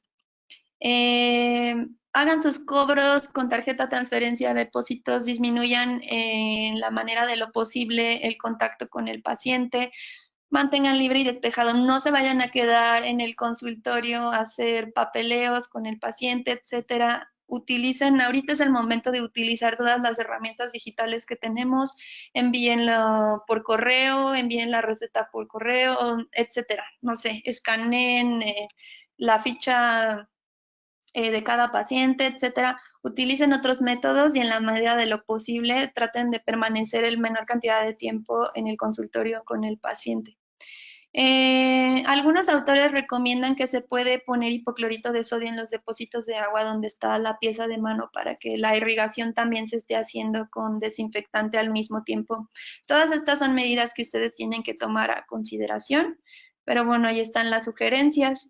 Y laven sus manos todas las veces que sea necesario. Nunca subestimen ese paso tan importante. Cuando llegue el paciente, cuando se pongan el EPP, después de ponerse el EPP, si creen que se ensuciaron con algo, si creen que tocaron una superficie, nunca subestimen el lavado de manos y háganlo lo más frecuente que les sea posible. Y recuerden que el equipo de protección personal ideal siempre debe ser totalmente desechable. Yo sé que ahorita pues están buscando muchas alternativas para que el EPP pueda ser reutilizable y pueda ser desinfectado, pero actualmente no es recomendable. El ideal es un EPP que sea desechable y debe cambiarse obviamente con cada paciente. Y lo mismo, si ven alguna ruptura, mancha o cualquier defecto, lo deben de cambiar también. Y bueno, un datillo importante que les quería poner, porque nosotros hacemos mucho uso de la clorhexidina en el consultorio, es que algunos estudios han demostrado que la clorhexidina no es muy efectiva para reducir la carga de COVID.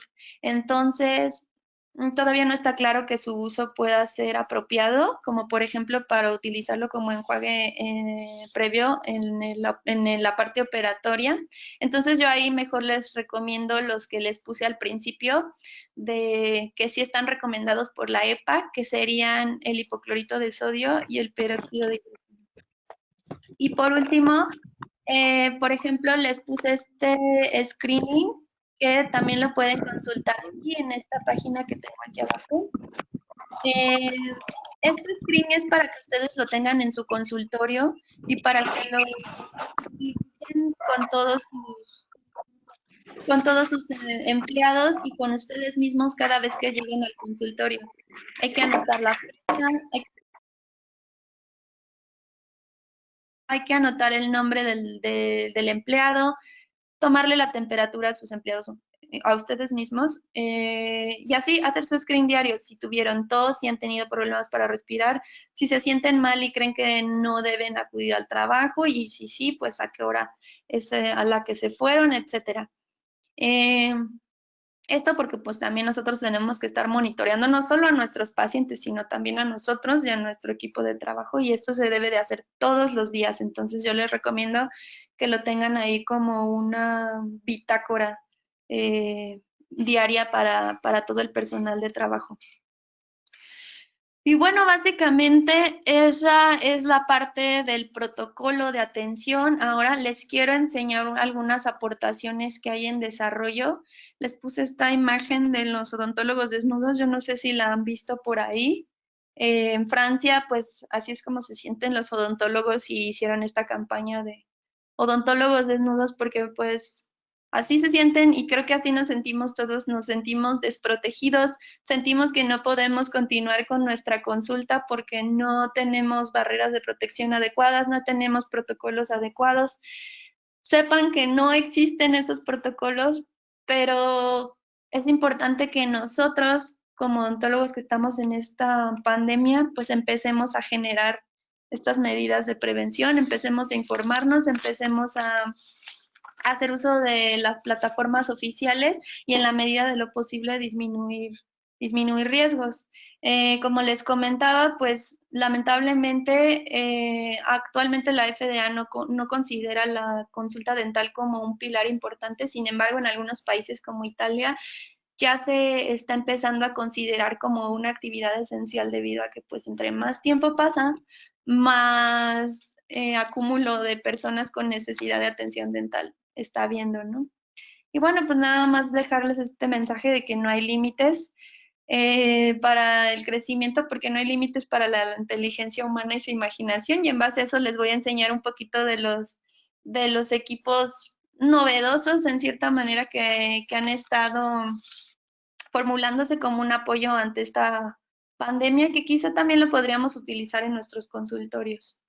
Este es el caso de, por ejemplo, estos respiradores que purifican el aire de entrada y además aíslan completamente el área superior que viene siendo cabeza y cuello. Estos equipos sí están autorizados por la FDA para el personal médico ante emergencias de COVID.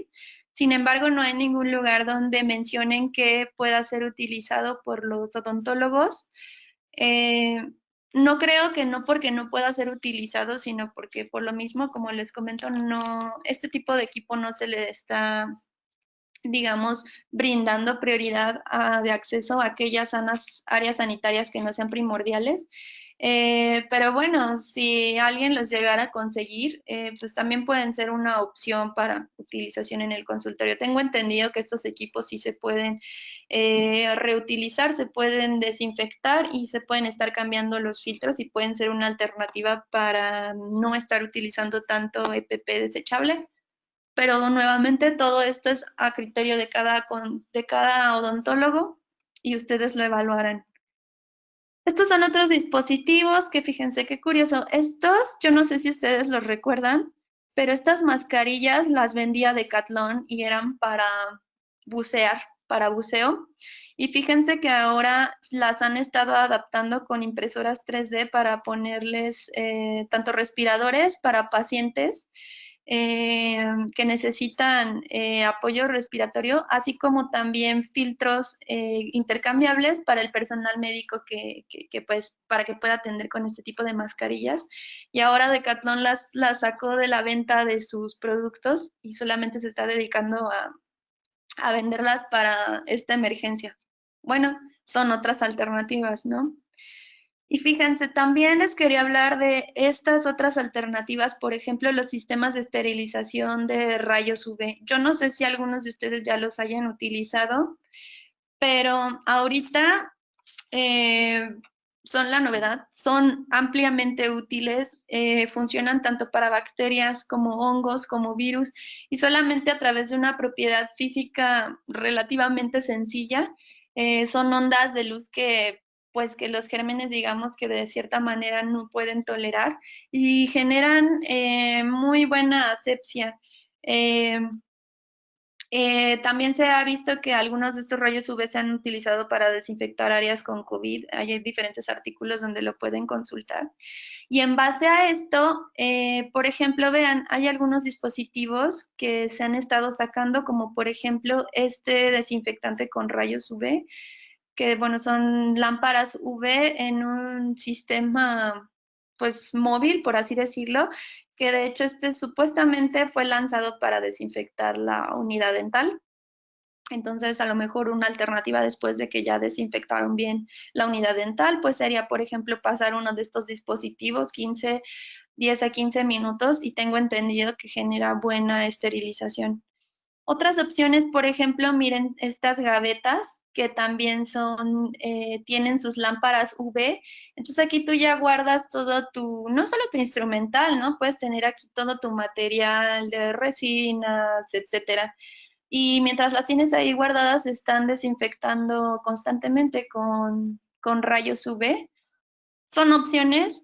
Como les comento, nada de esto, lo que estaba escrito en la FDA, eso ya se los comenté anteriormente, pero bueno, estos dispositivos tampoco los podemos descartar y pueden ser útiles, a lo mejor sus gavetas pues ya van a tener que ser así de ahora en adelante.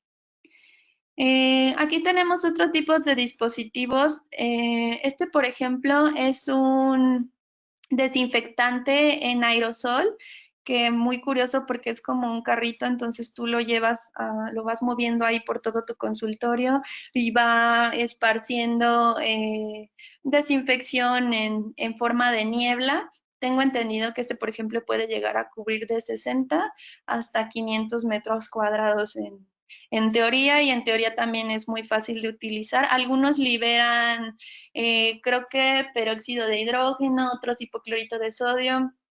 Hay diferentes variantes, pero bueno, son otras opciones de desinfección, a lo mejor para el periodo de ventilación entre paciente y paciente. Y otros dispositivos muy curiosos también, por ejemplo, tenemos este succionador oral, así se llama como tal, succionador oral de aerosoles. Es un dispositivo que se coloca cerca de la boca del paciente mientras está en el área de trabajo, y esto va a aspirar como una campana todos en teoría, ¿verdad? Todos los aerosoles que se estén formulando mientras se trabaja. Tiene sus desventajas también, obviamente, no explican muy bien cómo funciona esto, pero bueno, a lo que voy es que los dispositivos se están generando, la tecnología no está parando, las opciones están continuando. Miren, es otro tipo de dispositivo que hace la misma función, pero además libera luz ultravioleta, entonces está combinando las dos cosas, la aspiración y la generación de rayos ultravioleta, como les expliqué anteriormente. Y por último, pues miren, yo les puse este dispositivo que están usando algunos doctores en la UNAM. Estos doctores han recibido en 1000 críticas por el uso de estos dispositivos. Yo tampoco vengo a recomendárselos, pero son opciones. Algunas de las desventajas que han tenido con estos dispositivos es que su desinfección pues es de cierta manera complicada, pero bueno, Yo pienso que se pueden seguir explorando alternativas como lo han hecho ellos. Ellos lo que hacen al finalizar es que hacen lavado con agua y con jabón de esta caja y después desinfectan con cloro, con hipoclorito de sodio y posteriormente dejan las lámparas UV durante 15 a 20 minutos y después las dejan orear un tiempo. Entonces, bueno, me parece que están teniendo sus protocolos, pero de igual forma, nada de esto está recomendado por ninguna asociación oficial. Y lo que al final les quiero decir, doctores, es que se están moviendo, se están haciendo alternativas, no crean que nada más se están parando y se están cerrando los consultorios. La idea es seguir buscando opciones para nosotros no dejar abandonada nuestra consulta. Y ya por último, para no marearlos más, vamos a las conclusiones. Como les comentaba, hasta la fecha no hay un protocolo universal, una guía disponible para la atención de casos con COVID en el área dental. Las pautas que yo les desarrollé, pues son pautas generales, la decisión al final siempre va a ser de ustedes y deben de evitar en la manera de lo posible los procedimientos que generen aerosoles. Además, pues como recordaremos, amplia cantidad de población pueden o podemos ser pacientes asintomáticos. Entonces, nosotros debemos manejar estas medidas de prevención, desinfección, uso de EPP, siempre con cualquier paciente, en todos los casos. Esto sí, nunca lo deben de dejar de tomar en cuenta. Y siempre debemos de buscar tener los suministros y todo lo que ya les comenté para que podamos hacer consultas pues efectivas. Y por último, pues les dejo este mensajito de la ADA, de la Asociación Dental Americana, que nos dice que cuanto más tiempo permanezcan las prácticas dentales cerradas a la atención preventiva y el tratamiento de las formas tempranas de las patologías orales, mayor será la probabilidad de que progrese la enfermedad no tratada de los pacientes, lo que aumentará la complejidad y el costo del tratamiento en el futuro. Entonces, esa es una realidad, o sea, ahorita las consultas están paradas, pero eventualmente esto se va también a convertir en un problema de salud, en un problema sanitario, debido a la postergación de tantos tratamientos. Entonces, debemos seguir buscando alternativas y protocolos para generar una readaptación hacia la consulta. Y ya por último, quiero dejarles este documento, que si quieren ustedes háganle un screenshot, una captura de pantalla a esto, porque les va a servir muchísimo. En este documento de la ADA, ustedes pueden consultar todo lo relacionado al coronavirus, específicamente en el área dental, desde protocolos de todo lo que ya las platiqué yo antes de la consulta, en la consulta, etcétera. Y ahí se están actualizando constantemente los datos para estas medidas preventivas en el área dental. Entonces, ese es otro punto bien importante, doctores. Tenemos que estarnos actualizando todos los días ante esta pandemia. Es una pandemia con un virus que nadie conocía, entonces prácticamente todas las medidas que se están llevando a cabo nadie las sabía, nadie las conocía, y no solamente en el área dental, en todas las otras áreas. Entonces, es el momento para que se estén actualizando constantemente. Esta plataforma, específicamente en este archivo, ustedes van a poder encontrar toda la información necesaria y también les dejo todas estas ligas que son ligas oficiales para estar tanto al pendiente de qué está pasando con el coronavirus, hasta medidas de rutas de transmisión, recomendaciones para ponerse el EPP, recomendaciones de controles de infecciones, recomendaciones de las mascarillas, qué mascarillas deben usar. O sea, todo lo que hablamos en esta plática lo pueden encontrar en esas ligas de forma oficial. Y pues ya básicamente de mi parte sería todo, espero no haberlos cansado mucho. Yo aquí les dejo mi correo por si quieren consultarme algo, también de los dispositivos que les mostré. Yo tengo manera de conseguirlos, entonces cualquier asesoría, cualquier cosa que quieran conmigo se pueden acercar y ahí está mi correo. Y pues sería todo, espero que les haya sido útil esta plática. Y ya, Perfecto, muchas gracias. Le voy a leer unas preguntitas que le dejaron aquí en los comentarios, ¿le parece? Sí. Le preguntan, ¿qué recomendaciones existen para los que tienen consultorio en las plazas comerciales?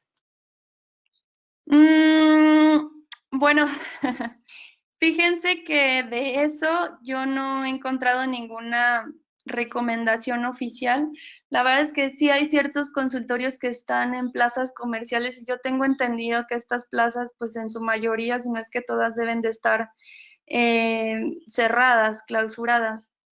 No creo que al menos a las que estén cerradas y no se pueda acceder al consultorio, pues estos van a tener que cerrar. Yo también lo que les recomendaría es a aquellos consultorios que ya hayan cerrado, también hay protocolos para mantener cerrado su consultorio. También si quieren, escríbanme a mi correo y les mando un protocolo oficial que hay, pero básicamente consiste en que tienen que dejar cerradas llaves de paso, etcétera. También puede haber peligros mientras ustedes no estén en el consultorio, deben de hacer una buena desinfección cuando se vayan de ahí. Entonces, no es nada más cerrar el consultorio e irse. Si está en una plaza comercial y no te permiten pasar a la plaza comercial y por lo tanto no puedes pasar al consultorio, ni modo, hay que acatar las normas de la Secretaría y acatar las normas que nos indican y tendremos que dejar cerrado ese consultorio. En el caso de que he visto algunas plazas que sí son como más al aire libre y ahí a lo mejor sí puedes acceder al consultorio, serían las mismas reglas básicas, siempre y cuando esté en un área abierta y ventilada. Por eso les pongo el ejemplo de las plazas que yo he visto que están como abiertas. Pero todas aquellas plazas cerradas que, por ejemplo, tienen sistemas de aire acondicionado y ventilación, la verdad yo no recomiendo que ahí se esté proporcionando consulta dental porque no está habiendo buenos sistemas de ventilación y aparte, pues, en teoría está prohibido ir a esos lugares. No sé si eso pueda contestar su pregunta. Ok, también le preguntan, ¿qué opina acerca del ácido hipocloroso? El ácido hipocloroso también puede ser utilizado. Yo no lo puse aquí y de hecho también está dentro de los desinfectantes recomendados por la EPA. En las ligas del documento que les puse de acá. Ya no puedo regresar. En este documento, ahí viene la liga donde ustedes pueden consultar cuáles son los desinfectantes oficiales, incluso qué marcas son las más recomendadas. Y de hecho sí viene mencionado el ácido hipocloroso, pero yo la verdad no lo quise incluir porque su manejo es de cierta forma complicado y es un poco riesgoso, sobre todo para nosotros los odontólogos que a lo mejor no estamos tan familiarizados con el uso de este tipo de desinfectantes. Entonces, sí, también se puede utilizar, pero hay que tener muchas barreras de protección y medidas para utilizarlo. Pero sí, también está dentro de los que están recomendados por la EPA. Le preguntan, ¿los cubrebocas N95 se pueden esterilizar? ¿Se pueden esterilizar? Dijo. No, no es recomendable que se esterilicen los N95. De hecho, no es recomendable que se esterilice ningún material desechable de protección personal.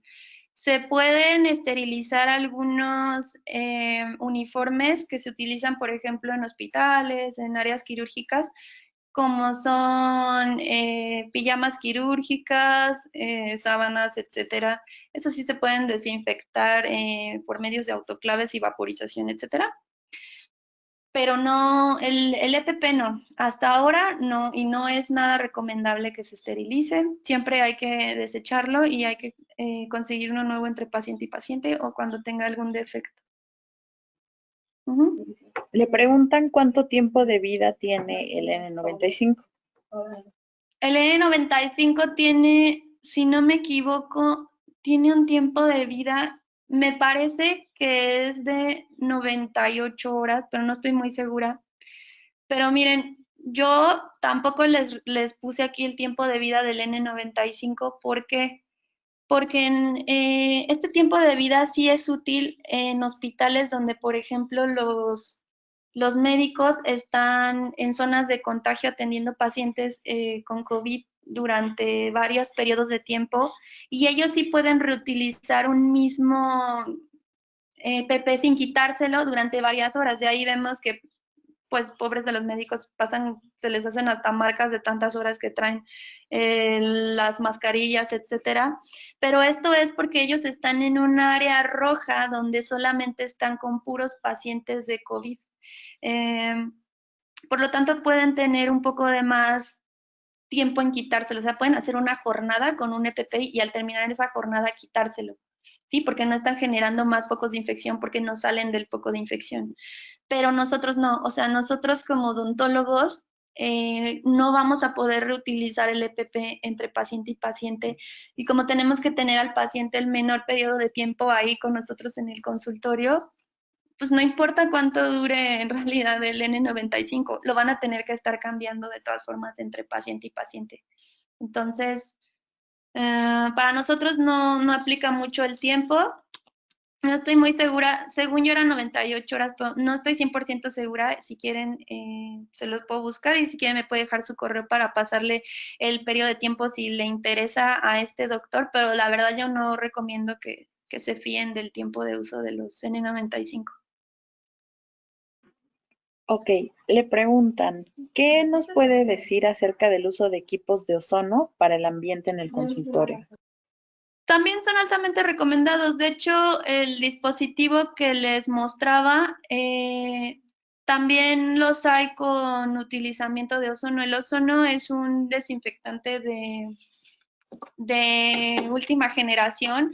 Tiene muy buenos artículos, hay muy buenos artículos con buenas recomendaciones del uso de este desinfectante y sí, yo lo recomendaría. Incluso uno de los desinfectantes que les puse, que no me acuerdo ahorita cuál es, pero contiene también ozono. Si quieren me regreso a la diapositiva que lo tiene. Es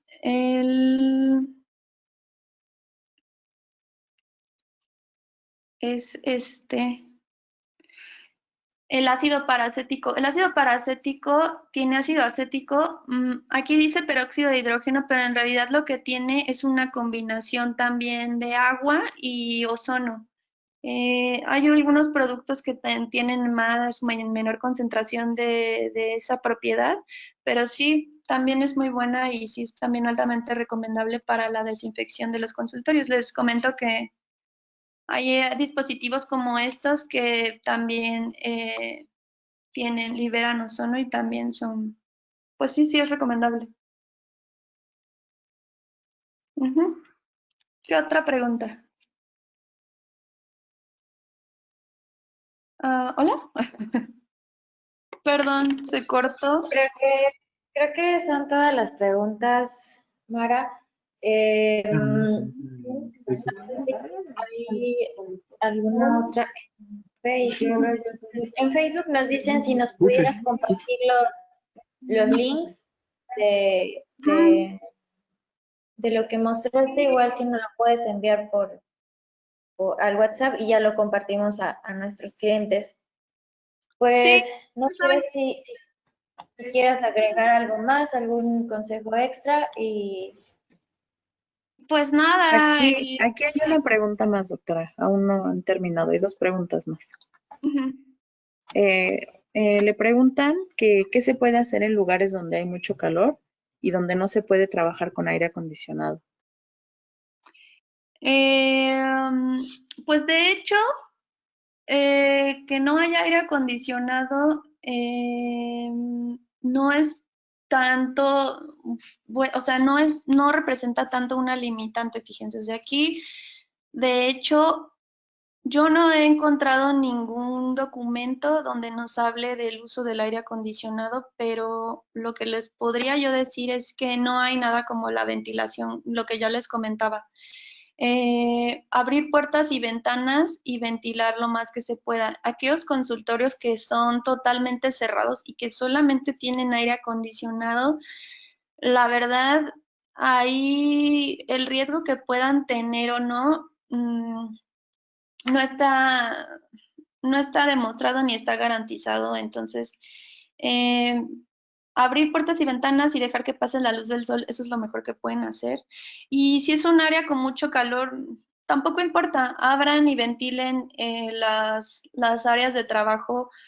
Como les comentaba, si se puede, lleguen 4 horas antes, abran, ventilen, después al terminar su jornada, dejen abierto 4 horas otra vez, ventilado, que entre el sol, que entre el aire. Digo, tampoco es como que va a entrar el vientazo, ¿verdad? Pero mientras ustedes estén haciendo esta circulación de aire, no van a permitir que los gérmenes se depositen en las superficies. Hay que tomar en cuenta que los aerosoles con los que trabajamos en el consultorio tienen partículas de hasta 5 micrómetros y pueden permanecer en el aire hasta 1 o 2 horas incluso. Pero ¿cómo vamos a disminuir eso? Limpiando todas las superficies, quitando todos los objetos que puedan ser depósitos para partículas, y abriendo la circulación para que estos aerosoles no se queden en el ambiente por mucho tiempo. Es lo que se puede hacer, no hay más. Como ya les comentaba, no existe la panacea para estar libres totalmente del COVID, pero podemos disminuir riesgos tomando estas acciones. Nada más. Doctora, una pregunta. ¿El coronavirus llegó para quedarse? No sé, probablemente sí. Miren, ayer estaba viendo una plática de otro odontólogo, también el doctor Carlos Monteagudo, síganlo también en sus redes, si no lo conocen, pero es el dentista más famoso de México, yo podría decirlo. Y él estaba platicando, por ejemplo, el tiempo que tarda más o menos en un periodo normal en fabricarse una vacuna. Y hablaba que puede tardar hasta 20 años en producirse una vacuna. Actualmente se supone que todos los protocolos de ensayos clínicos, etcétera, para la producción de una vacuna contra este virus se están agilizando. También se está buscando qué medicamentos pueden utilizarse en lugar de una vacuna, etcétera. Pero por más agilizados que sean los ensayos clínicos, pienso que va a pasar un buen periodo de tiempo para que erradiquemos esto, y con ese periodo de tiempo me refiero que pueden llegar a ser 10 años tal vez. Simplemente para salir de la pandemia vamos a tener que pasar unos, como ya vieron anteriormente, 3 años, o sea, solamente para llegar a la fase 5, cuando ni siquiera estamos hablando de la erradicación del virus. Eso, o el otro, sí, también el día de mañana nos podemos despertar y existe la cura y ya todos bien. Es algo que no podemos determinar, por eso nosotros debemos de estar ya preparados, ¿no? Cuando escuchábamos que el virus estaba en China y que aquí nunca iba a llegar, nadie se estaba preparando, ¿no? Y ahorita tenemos otra vez esa oportunidad. Tenemos esa oportunidad de prepararnos porque no sabemos cuánto periodo de tiempo vaya a durar esto, ¿no? Entonces tendrán que evolucionar los consultorios. Miren, yo a veces les digo que a lo mejor vamos a tener que generar clínicas, porque adquirir todos estos equipos para que nuestro consultorio esté pues lo más aséptico posible va a ser costoso. Esto va a generar cambios en la administración de sus consultorios, va a generar cambios en el costo de sus consultas, va a generar muchos cambios, y a lo mejor en el futuro lo que va a convenir es que nos congreguemos y que tengamos más clínicas de odontólogos donde juntos pues hagamos inversión para conseguir todos estos aditamentos para nuestra clínica y no quede en el peso de un solo consultorio, no sé. Tenemos que evolucionar, tenemos que seguir buscando otras alternativas, y si esto va a durar para siempre o no, lo que sí es un hecho es que los tratamientos odontológicos eventualmente se van a convertir en un problema sanitario y los vamos a tener que atender de alguna forma, ¿no? Esa sería mi respuesta. Ok, doctora, le hacen una pregunta más. Le preguntan, en 1 litro de agua, ¿qué cantidad se podría diluir hipoclorito para darlo como enjuague al paciente? En 1 litro de agua se supone que lo debes diluir al 1%. Entonces, pues nada más habría que hacer la conversión. Una regla de 3 para sacar el 1% de tu litro de agua.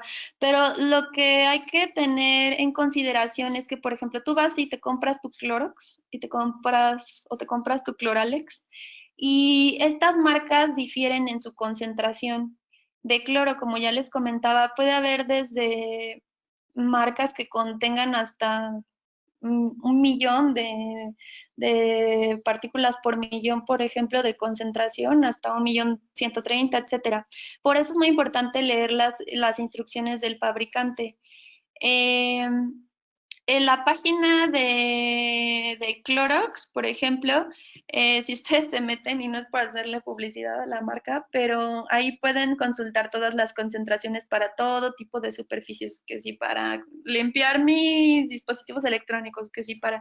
Y ahí el fabricante les maneja cuál es la concentración para cada uno. Si no, en el caso del enjuague para el paciente, ahí va a ser un poquito difícil que encuentren la recomendación por parte de la marca. Entonces, ahí yo sí les recomendaría que compraran el hipoclorito del sodio en depósitos de distribución de laboratorio, donde se venden, ¿cómo se dice? Pues estándares y químicos para uso biológico y etcétera. Entonces, bueno, teniendo uno de una concentración más o menos de 1 millón a 130 millones de partículas por millón es cuando se recomienda el 1% en el enjuague en 1 litro. Y ya, básicamente.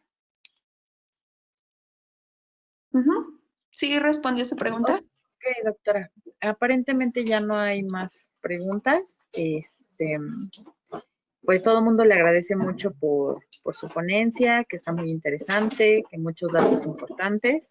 Y de parte de Hyosen le damos las gracias por su participación y por su ponencia muy interesante, doctora.